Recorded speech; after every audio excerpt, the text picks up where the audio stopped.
In today's video, I'm going to teach you how to create and use user groups on Slack.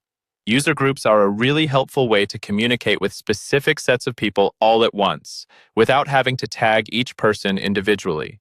Think of them as shortcuts for teams, departments, or project squads. Once you set them up, you can notify everyone in that group with a single mention and even invite them to channels in one go. Let's start by opening the User Groups section inside Slack. In your Slack workspace, look for the option called Directories. This is usually found in the sidebar or in the main menu, depending on how your Slack is laid out. Go ahead and click on Directories. Once that page loads, look for the tab labeled User Groups. Select that tab, and you'll see a list of any existing groups in your workspace, or it might be empty if none have been created yet. Now we're ready to create a new group. On this page, look for the button that says Create User Group and click it. A form will open where you can fill out the details. First, add a name for your group. Choose something clear and descriptive so people immediately understand who's in it, like Marketing Team or Project Alpha Core Team. Next, set the handle.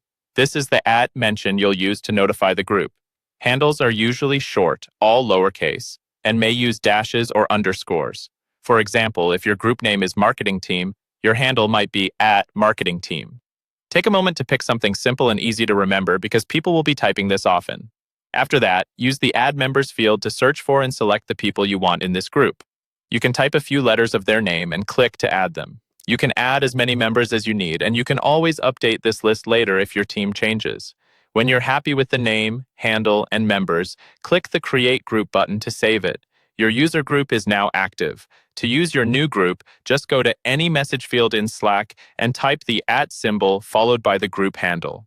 When you send that message, everyone in the group will be notified at once. You can also invite the entire group to a channel. Open the channel, go to the channel name at the top, then select Members. Click Add, and instead of adding people one by one, type the group handle. Slack will invite all members of that group to the channel automatically. And that's it. You've created a user group and learned how to use it to make communication in Slack faster and more organized.